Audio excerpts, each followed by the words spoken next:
Welcome back to the Wellbeing in Practice podcast, bringing you the latest in complementary, integrative, and functional medicine conversations. I'm Tanya Borowski, Head of Education here at Amrita Nutrition, and your host. And today I am absolutely thrilled and super excited to have with me two incredible women, Sophie Barrett, who is a naturopathic doctor and herbalist, and Amy Hill, who is a highly esteemed nutritionist with a ream of qualifications behind her. And they both have a specialist interest in all things medicinal and therapeutic mushrooms. And this is going to be open up our conversation today. Welcome, ladies, to the podcast. Thank you Oh, so much for having us. It's a real joy to be here and to be able to um, share our knowledge of functional mushrooms. Yeah. about to say the same thing. Thank you so much for having us, Tanya. It's lovely to be here, and we're excited to talk to you about functional mushrooms today. Amazing. Okay, me too. And I'm sure all of our guests are on the edge of their seat already because it's such a relevant topic and conversation. And we agree, we sort of decided that because this month hosts International Women's Day and also Endometriosis Awareness Month, that we were going to, for this episode, really sort of zone in and focus on the use of functional medicine with women's health. And then we can have many more around other issues, which we're going to be doing.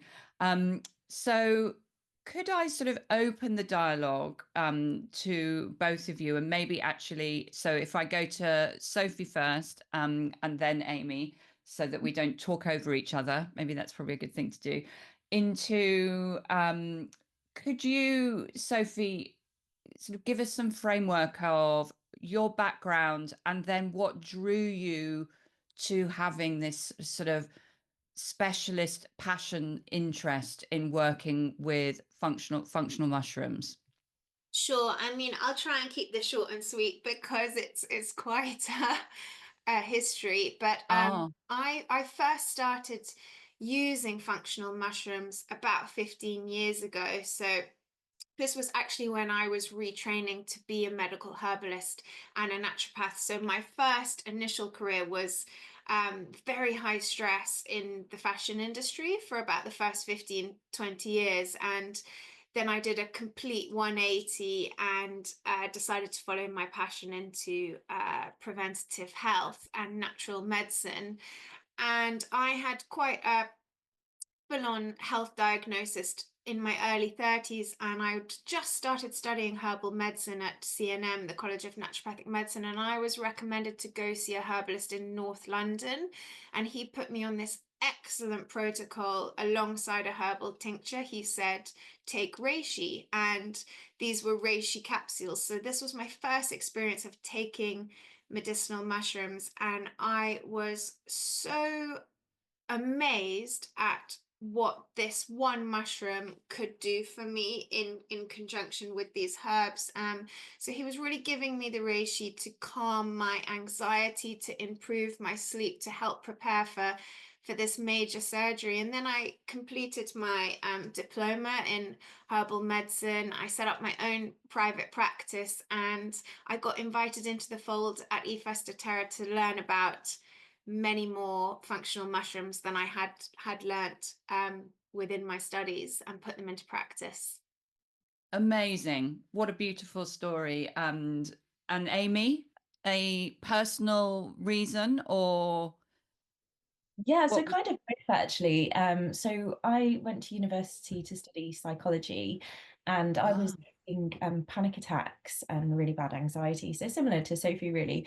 But mine were quite debilitating. So I got referred to a university counselor, and I had CBT therapy.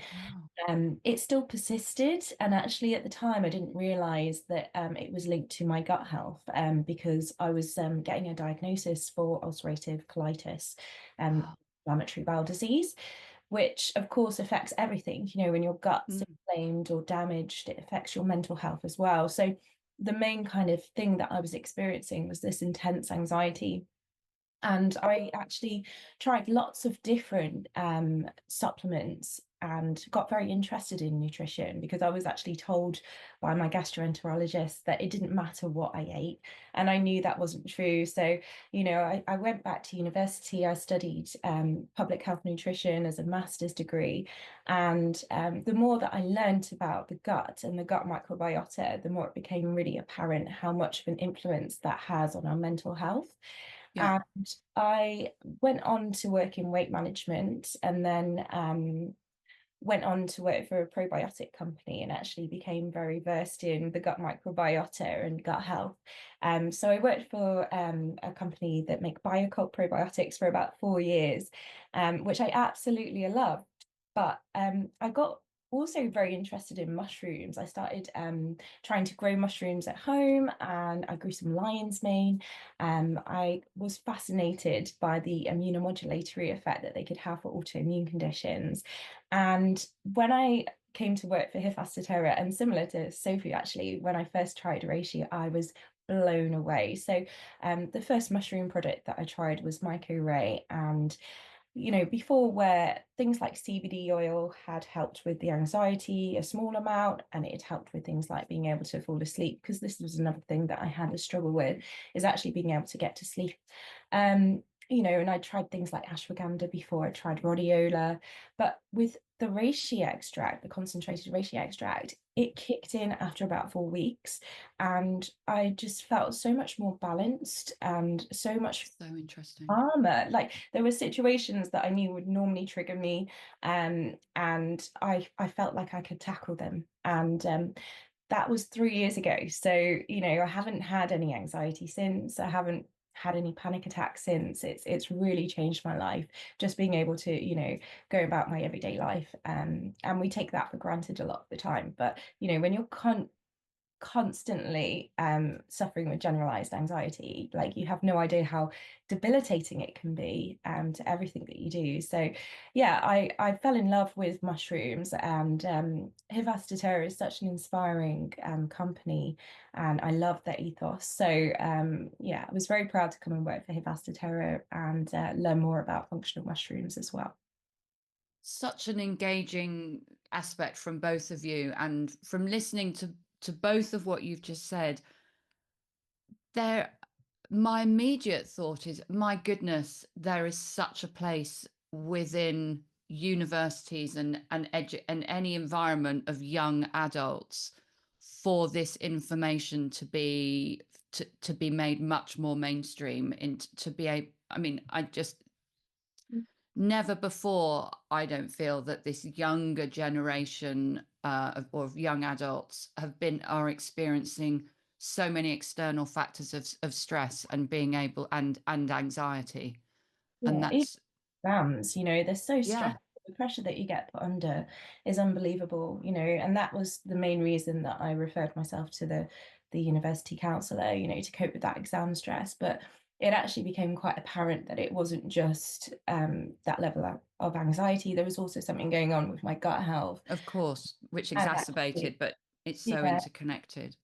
it is. It's really interconnected. But, that was another thing that I noticed after trying medicinal mushrooms, is that it brought down the levels of inflammation in my body. I could actually correlate my inflammatory marker, my CRP, when I had my blood test, with my level of Gosh. anxiety. And to actually, see those move up and down together was really amazing, to see that link. And it it was, one of these things as well that I don't think many doctors are aware of. And actually, whenever I occasionally see the gastroenterologist, they're like, "Oh, we haven't seen you for a while. What are you doing? You're But do they really want to know what you're doing? well, actually, some of the kind of younger doctors have actually inquired about it. I think, it depends whether they're open to natural medicine. I think they're becoming a lot more interested in the Yes. influence of the gut microbiota, and we'll probably get onto this as well, and how amazing mushrooms can be because of their prebiotic fiber content. Yes, I'd love to talk about a word that you used, immunomodulatory. But just before we circle back to that, could Sophie, could you explain what actual what constitutes a functional mushroom? Or functional mushrooms. Can we just be, because Yeah. we're going to have a mixture of practitioners listening, but also their lovely clients. So I think it's something that we get asked a lot. So could you explain that? Sure. So functional mushrooms are sometimes referred to as medicinal mushrooms, and there is crossover between functional mushrooms and some culinary mushrooms. But really, when we talk about functional mushrooms, we're talking about fungi that contain bioactive compounds offering health benefits beyond basic nutrition. And one of the most important compounds is a type of polysaccharide called a beta-D-glucan, and these are Yeah. functional powerhouses. And again, when we talk about the immunomodulatory effect in detail, we can go into how a beta-D-glucan, a 1 in 3, 1 in 6 chain interacts in the body to give us this biological response modifier effect. But I do want to point out that there is benefit in taking culinary mushrooms as well. So shiitake, lion's mane, maitake, they're all edible culinary mushrooms. And different functional mushrooms will have different amounts of naturally occurring bioactive compounds. So this is where Hifas Da Terra go one step further, because they have their own private fungal strain bank in Europe, which is one of the largest fungal strain banks. So their scientists are able to cherry pick the strain of functional mushroom that has the highest naturally occurring amount of these beta-D-glucans and these other really important bioactive compounds that give these health benefits that have been used in traditional cultures, since ancient times, and now modern day science is really backing up their medicinal qualities. Fantastic. Very beautifully, as I would not expect anything less, explained. That's really clear. So if we circle now back round to the top, sort of the broad topic of women's health, and very much, and endometriosis is a great example of a condition that we know to be multifactorial. Sort of traditionally, it was thought of as being an estrogen dominant condition, but we know that there is so much more complexity to the pathophysiology of endometriosis. And one of these systems, well, sort of, if you like, two of the systems in their own right that we have actually touched on already and that are involved in the pathophysiology of endometriosis is immunity and immune regulation. And Amy, you use this term immunomodulatory. And also we know that the microbiome plays a very key role of within that sort of matrix of pathophysiology. So maybe let's split this in two parts. So Amy, could you explain how using and the specific selection of functional mushrooms around gut and the positive impact we can have around gut microbiota modulation, and what that correlation is? Yeah, absolutely. So a healthy gut microbiome is essential for immune regulation because we have approximately 70% of our immune cells located in the lymphatic tissue of the gut. Some people estimate that it's actually more than that, but there is this crosstalk between the immune cells and also the gut microbiota. We have dendritic cells that actually will sample the contents of the gut, and the gut lining is very important as well for maintaining that homeostasis of the immune system.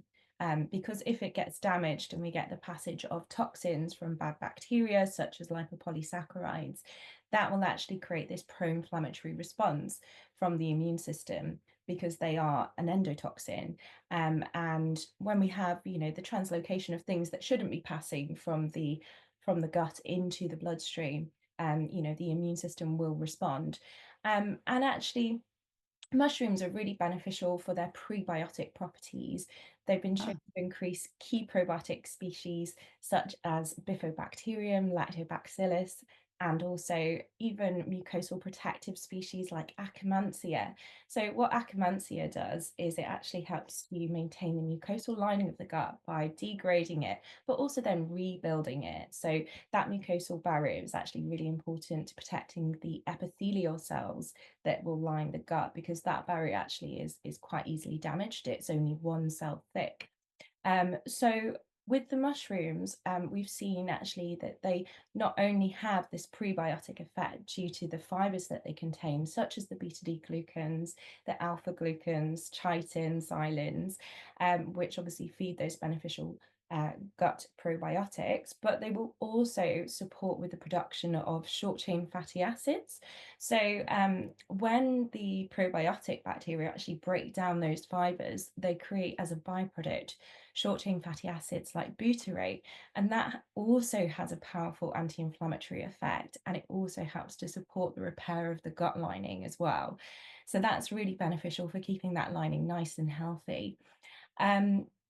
The other great thing about mushrooms is they're very selective in terms of which microbes they feed in the gut. So actually ah, have antimicrobial effects as well. And particularly shiitake mushroom has one of the highest antimicrobial actions of all the different mushrooms. But even mushrooms such as lion's mane can have both a prebiotic and antimicrobial effect. So it has been shown to help with suppressing the overgrowth of pathogenic strains of E. coli and also even H. pylori as well, and helping with the repair of the intestinal mucosa. So it can be quite helpful in preventing leaky gut. And it can be useful in cases of gastritis, in ulcers, but also even in cases of reflux or in inflammatory bowel disease. So we know that mushrooms also have this amazing anti-inflammatory effect and immunomodulatory effect. And actually the research into inflammatory bowel disease shows that they can help to increase the anti-inflammatory interleukins, such as interleukin 10, but they also help to decrease the pro-inflammatory interleukins and cytokines, such as nuclear factor kappa B and TNF alpha. So this is really important for managing autoimmune conditions, yeah. reducing inflammation in the gut.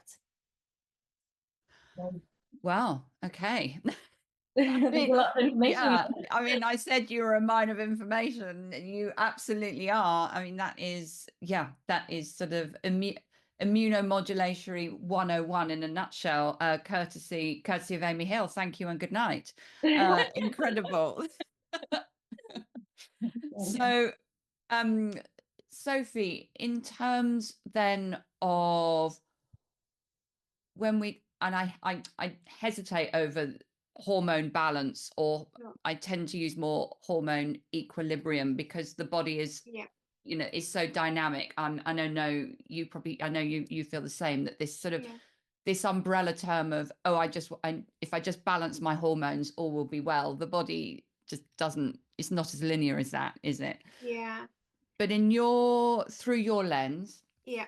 a naturopathic lens, when we talk about different life stages that women naturally go through, Mhm. and the natural sort of ebb and flow of, if you like, our keystone sex hormones, Yeah. how do you use functional mushrooms in that through that kind of lens too, and what do you expect to see in terms of, if you like, again, their modulatory effects when we're talking about different life stages and conditions that can be exacerbated by, say, more estrogen Yeah. or not enough progesterone? Absolutely. So, I mean, there's three mushrooms I turn to quite regularly when Okay. women are navigating those perimenopause, menopause, hormonal changes.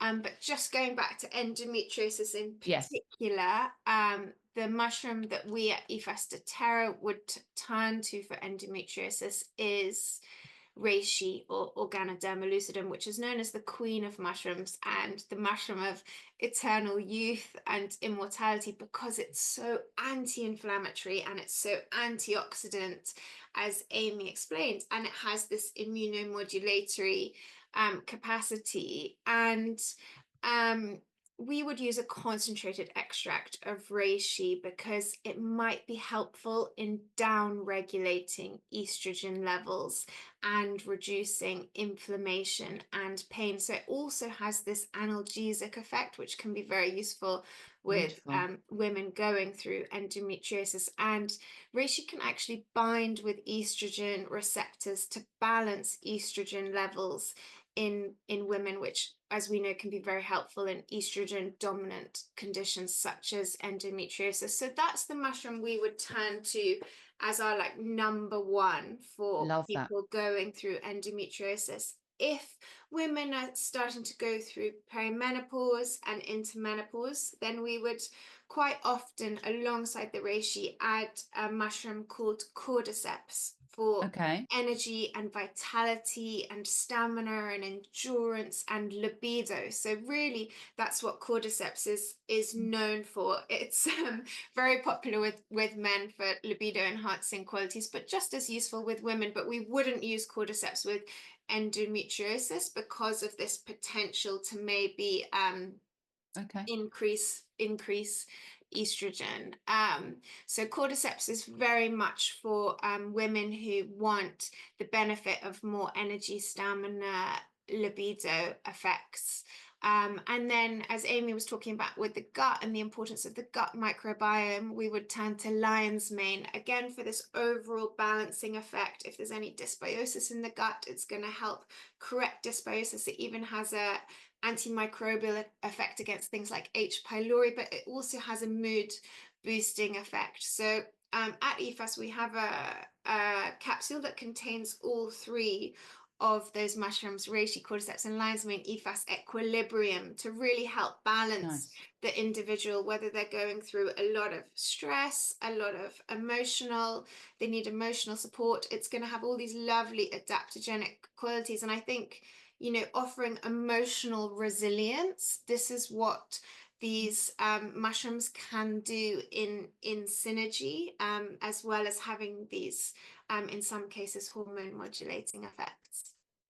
That is, again, of course, super clear. And I love the fact that just in that last sentence, you use the term adaptogenic, because I know that some people are going to be not shouting, but saying, but you said, so I just want to sort of circle back to the initial comments that you made about reishi in estrogen being let's just call it estrogen dominant, more of an estrogen dominant condition. So you said that it helps to, if you like, down regulate that estrogen at the receptor that can exacerbate where the lesions are of endo. But then when we transition into late stage perimenopause and menopause, where estrogen is low, estrogen is obviously higher in early perimenopause, but you would still utilize reishi even though, because of its adaptogenic qualities. Is that right? That is right. That is right. And I think also something that we haven't touched on is all functional mushrooms are gentle detoxifiers. So, you know, reishi and cordyceps really support the liver. They're hepatoprotective. And I think reishi offers this liver support, you know, to really help with the detoxification of excess estrogen. And again, you know, sometimes the mushrooms in their powdered, organic, micronized powdered form, where you're getting the lovely prebiotic, you're going to have more fiber. And again, as we know, we have a product called biointestin that we use with our clients who aren't having one regular bowel movement a day, and even just correcting their evacuation channels, you know, the elimination channels, can have a huge difference. Yeah, so that estrogen that's been dumped by the liver into the bowel isn't then reabsorbed. If you're keeping your client regular, using mushrooms for their prebiotic properties to help with things like a sluggish bowel, then that can really help with the elimination of the estrogen, so it's not reabsorbed, causing estrogen dominance. Love that. Thank you, ladies. I'd like to dig into a little bit more in terms of microbes, in particular, sort of vaginal and urinary, and the use again of functional mushrooms in this cohort of women where we see recurrent UTIs and or sort of bacterial vaginosis. Amy, could you talk about that a little bit for me, please? Yeah, absolutely. So a lot of women do actually suffer with reoccurring episodes of infections. It's actually estimated that 5 out of 10 women will get reoccurrent UTIs, which is commonly kind of known as cystitis when you have a urinary tract infection. But also it's estimated that 8 out of 10 adult women have experienced an episode of vaginal or urinary tract infection at least once in their life. So it's incredibly common for women to suffer with these issues. And I really don't think that we talk about vaginal health enough, and the vaginal microflora.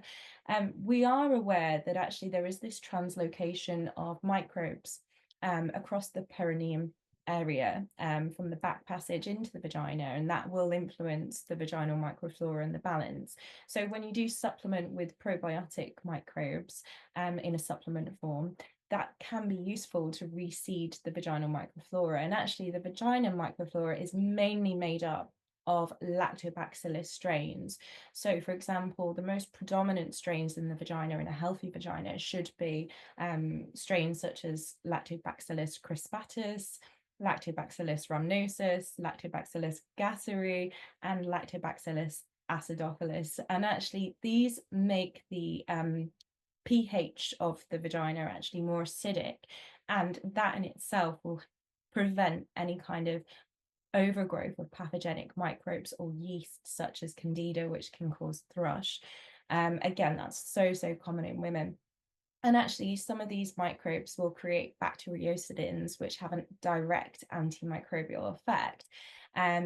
Now, we have just worked with a doctor of gynecology to actually develop and present some wonderful intimate health products from Hifas Da Terra. So these Amazing. backed up by the science of Hifas Da Terra. We have an oral supplement called Hifas Intima, and this actually combines both reishi mushroom and prebiotics from inulin with probiotics. So those 4 strains of vaginal probiotics, which I just mentioned, and also even some D-mannose, which is preventative Nice. urinary tract infection. So this actually works by making the lining of the urinary tract slippery so that the bacteria that cause the infections, commonly UTIs are caused by a type of E. coli, but it means that when you use D-mannose, that bacteria can't adhere, it can't stick to the lining of the urinary tract, so that when obviously you go to the toilet, you're more likely to flush out that pathogen to prevent it from causing the infection. And then of course, when you have repeated infections, the urinary tract can become inflamed and damaged, and this can actually lead to scarring, which can actually increase the risk of getting reoccurrent UTIs again. So it's really important to also have vitamin A, which helps with the repair of the mucosal membranes of the urinary tract and also the vagina as well. So this is a really well thought out product because it contains all of these different things. So it's actually suitable as an oral supplement to prevent both urogenital tract infections and also to prevent things like vaginal infections such as BV and thrush. We also have developed, this is very innovative, a gel. So we have the Hifas Intimate Gel. And this is actually hormone free, so it is suitable to use for women that might also be taking HRT or for women that might not be able to take any kind of hormones. It has got in it some prebiotics. So again, it's actually very friendly for the vagina microflora. And the great thing about this gel is it can be used as a natural lubricant during sex, which I think is amazing because how many lubricants on the market actually think about the health of our vagina. It's No, absolutely. most Yeah. of them have got artificial ingredients, or they have perfumes, or they have, sugar in them that, could be causing dysbiosis in the vagina. But actually, this gel is really friendly for the vagina, and it also can be used to soothe irritation and inflammation, which is often caused by infections such as thrush, such as BV, or even when people have UTIs, that burning sensation is so uncomfortable. So actually it really doubles up, and it can be helpful because it has this wonderful set of anti-inflammatory and soothing herbs in there as well, such as aloe vera. And again, I think this gel is so important, especially for women that might be going through the menopause. When you have that reduction in estrogen and progesterone, of course that will affect the vagina in terms of reducing the moisture there. So a lot of women suffer with vaginal atrophy or dryness. That can obviously increase the risk of infections, but it can also, change the actual bacteria that will grow in the vagina and make it more common for menopausal or postmenopausal women to suffer from urogenital infections. Yeah, that makes so much sense. That I keep saying that, but it just does. And what are the names of these two products? So we've got Hifas Intima, which is in the oral capsule form, and we've got the Hifas Intima gel. So they're very similar in terms of the name, but the gel is obviously designed for it can intravaginal use. Yes, exactly. Love it. Yeah. Great. Now, Sophie, a condition, we've talked about this sort of offline, but a condition that, another condition that is infinitely more prevalent in women and very close to my heart is osteoporosis. What is the evidence of use of functional medicine, functional mushrooms and functional medicine, but functional mushrooms in osteopenia, and osteoporosis? I mean, osteopenia, hopefully we're getting in earlier. And what is the specific sort of mode of action? So medicinal mushrooms have been investigated for their potential benefits in supporting both bone health, particularly conditions like osteoporosis and osteopenia. And it's actually reishi, so Ganoderma lucidum, which we talked about, and cordyceps. So Hifas Da Terra work with cordyceps sinensis.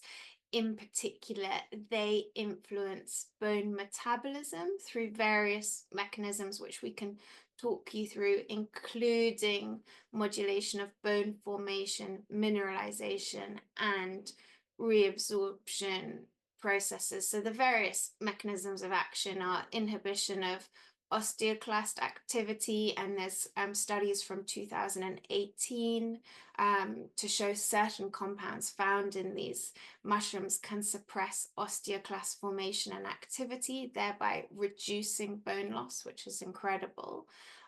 So for instance, bioactive molecules from these functional mushrooms have demonstrated the ability to suppress osteoclast formation, which is crucial in preventing excessive bone reabsorption associated with osteoporosis. There's also the antioxidant properties, which we've talked about at length. And then there's the vitamin D2 content as well. And there's lots of studies. A review published in the International Journal of Medicinal Mushrooms discuss various ways that they can improve bone stability by influencing different steps of bone formation, mineralization, and reabsorption. And the review highlighted positive results for cordyceps, reishi, but also maitake, which we briefly mentioned, shiitake as well, and oyster mushrooms. So, there's ways that women can incorporate some of these culinary mushrooms like oyster mushrooms. They're delicious. And shiitake and maitake, also known as hen of the woods, just to get them in the diet. That's a great segue in terms of, I was going to sort of ask you, and sort of maybe you can continue with that, and Amy, any tips for sort of practical advice, and I suppose really just highlighting that these are in these mushrooms are available to us, and what sort of rather than going to choose button mushrooms, as an example, what are your sort of tips to sort of just sort of engage that light bulb moment, to think, oh, actually, I'm going to try shiitake, or I'm going to try, what is your, how do you sort of counsel and encourage women to integrate these into their day-to-day life? Yeah, well, firstly, always choose organic because mushrooms are like sponges, so they can Sure. absorb contaminants really easily. And actually, some mushrooms like maitake will naturally collate with heavy metals, so we need to make sure that mushrooms are always grown in an organic environment and preferably certified organic. So, with Hifas Da Terra, we are certified organic, but we even go a step further and we do a triple analytical safety check to check for any kind of heavy metals, molds, pesticides, or anything else that could cause harm. So even when you're shopping in the supermarket, if you are wanting to make like a mushroom risotto and you're looking at medicinal mushrooms, try and always pick the organic ones. This is actually really important, Love that. and it's worth spending a little bit extra to get organic mushrooms. But they are really versatile, and actually they contain a complete essential amino acid profile, so they can be quite a substitute for meat, especially for vegetarians and vegans. So they do also contain lots of different vitamins and minerals in trace amounts, such as the B vitamins. They contain selenium, copper, zinc, and iron. And actually, you can use them as a meat substitute for most dishes because they do have that umami flavor when they're cooked as well. They do. Yeah, but of course, you can add in mushrooms in a supplement form into things like hot drinks. So we have powdered pouches of just pure reishi, pure lion's mane, and pure cordyceps. So if you were like waking up in the morning and you didn't want to have coffee that day, you can actually just use the cordyceps vital powder that we have as like a coffee substitute. So they do have that kind of similar bitter taste to coffee. You might want to, if you're not used to the bitter taste of foods, you might want to sweeten them with a natural sweetener. But actually, I quite like it, and you can mix it with a bit of plant-based milk, and actually you've got yourself like sustained energy throughout the day when you're using cordyceps. You haven't got that dip that you'd naturally experience with using or taking caffeine. But you can actually use things like reishi in the evening as a wonderful calming drink, as maybe like a nighttime drink to help you with sleep and to help you relax in the evening. And you can use the lion's mane to help with cognitive function, concentration, Yeah, of course. memory fog as well. It's a great one, especially women that might be going through the menopause, because that is one of the main symptoms that they will experience is those cognitive issues. And actually Yeah, lion's mane is wonderful because it's amazing for that. It really is. Yeah, I mean, yeah. it's been shown to increase nerve growth factor and brain-derived neurotrophic factor in the brain. And what these do is actually help with neurogenesis. They help with the growth of neurons, the survival of the neurons, and also their myelination. And because lion's mane has an anti-inflammatory and antioxidative effect as well, it will help to reduce neuroinflammation and also oxidative stress in the brain, which could worsen our mental health. So actually, lion's mane is well known for its cognitive health properties as well as its gut health properties as well. So that's a really good one if women are actually struggling with poor concentration, memory, or poor focus. That's really super interesting because that really feeds into the work of Roberta Brinton and Lisa Mosconi as neuroscientists and their work, where we see those scans that have been published in the newspapers and on YouTube of just the natural transition as we in late stage perimenopause, where we shift from switching utilizing glucose as fuel to more ketones, it naturally becomes a more oxidative state in the brain.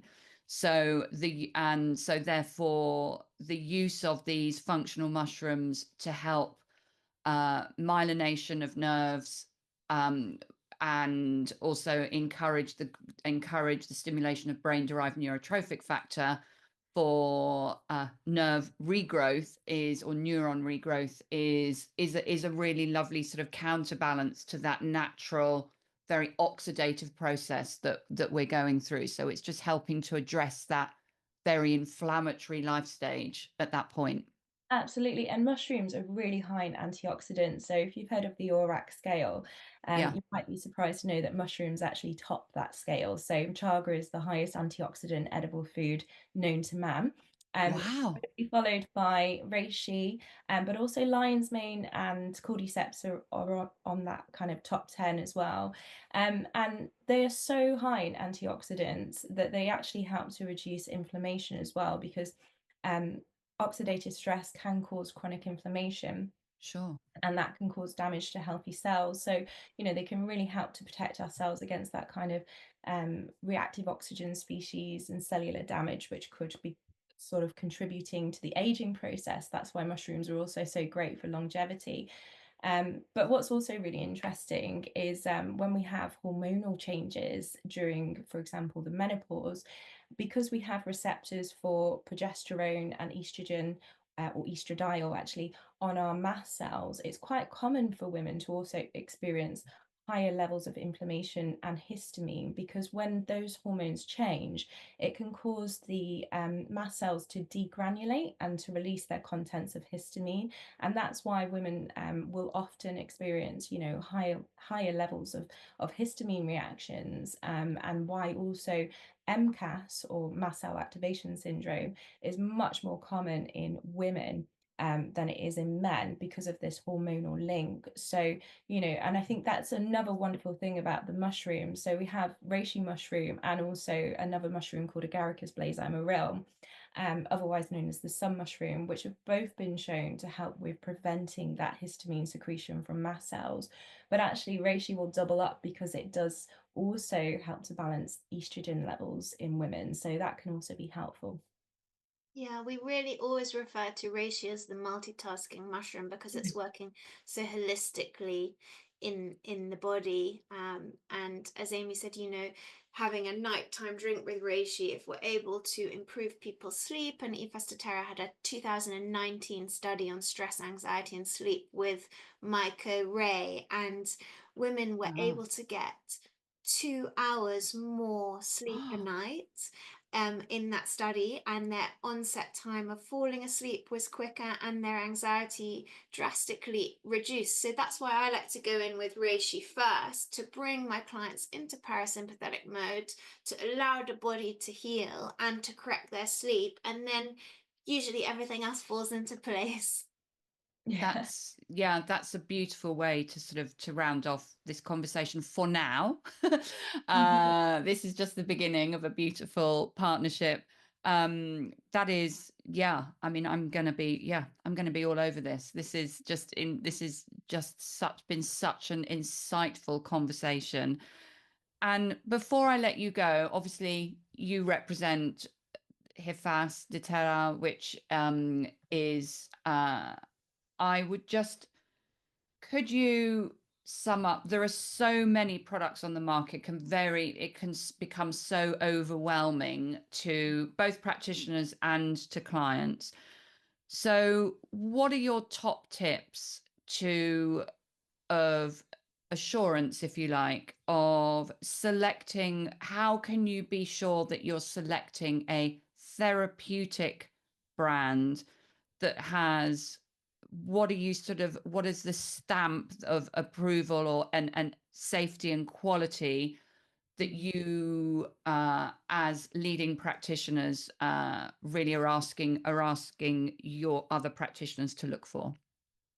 Number one is GMP certified, so you have those independent triple analytical checks, and then organic certification. So as Amy mentioned, mushrooms are like sponges, and you don't want that lovely mushroom to pick up any pollutants or runoff or toxins in the soil. So it has to be certified organic. We say avoid something called MOG products, which is mushroom grown on grain, because this actually changes the polysaccharide ratio, and what you want is a standardized amount of beta-glucan. So look for that on the label, and that's the 1 in 3, 1 in 6 chain, to bring about that therapeutic effect. So Amy, I don't know if you want to add to that. I was going to say a lot of companies will actually list mushroom biomass on the label, and that is an indicator that they've used the growth medium. So if they're growing the mushroom like oats and they say, oh, there's 30% polysaccharide content, it's not clear how much of the polysaccharides or beta glucans have come from the oats and how much have come from the mushrooms. So actually, it's a clever way of bulking out their supplements. It's a lot cheaper for them to produce the supplements because they don't have to wait for the mushroom to actually grow. So with Hifas Da Terra, we only use the fruiting body, which is the mushroom itself.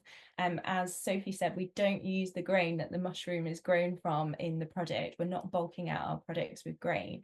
And also, you know, with cordyceps, we can cultivate the original Tibetan strain of cordyceps, which is called cordyceps sinensis, as opposed to militaris.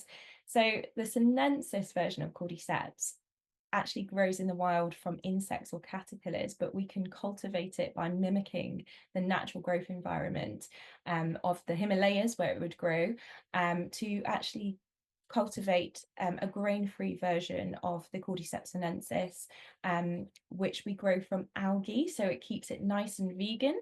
And you know, I'm sure most people don't want to eat caterpillars, but you know, obviously it's more kind of friendly to the consumer, and most of our supplements are vegan as well, and I think that is really important to add, and they are free from any kind of allergens such as milk, you know, so they're suitable for people with a lactose intolerance. They're also suitable for celiacs. They're celiac approved as well, so there's no grain, and they are suitable for celiacs. And even the capsule is a vegetable capsule, and that's the thing, is for mushrooms to really bring about this therapeutic effect, you do need to be consistent at taking them for 2 to 3 months. So that's why you definitely don't want any fillers or additives. You want a pure extract or supplement so that you're not handing on a load of other things to your client. Of course. And just going back to the capsule extracts, like we do have a very specific and unique extraction process, which isn't just hot water and alcohol. Actually, it's a multiple step extraction process, which is very complex, and it draws out the maximum amount of the bioactive molecules, which give the mushrooms their wonderful medicinal properties, and it concentrates it down into very therapeutic dosages. So in some cases, our concentrated extracts are 15 times stronger than taking a powdered product, and we actually have a standardized amount of the triterpene compounds, the beta-D-glucans, and anything else that could be, you know, providing that mushroom with a health benefit into a capsule. So it's always a specific dose that you'll get with Hifas Da Terra. There isn't any variation between batches with our concentrated extracts, and it means that you can get a much more therapeutic dose without having to take as many capsules per day. So you might only need one capsule, and you'll see those benefits, you know, a lot sooner, a lot quicker. You don't have to take 15 capsules a day, and that makes the concentrated extracts very effective, but also much better value for money when you work it out. Incredible information, and I can just feel the passion from both of you of why you work in this area, why you work for Hifas, and thank you so much for your time and for bringing this information to us here at Amrita. And we will be doing a series of specific webinars over the course of the year to get more, to dig into these amazing brains of these amazing women. So thank you so much for coming on the podcast. And we will see you at an event, and we will see you at a webinar really soon. Thank you so much for coming. Thank you for Tanya. having us.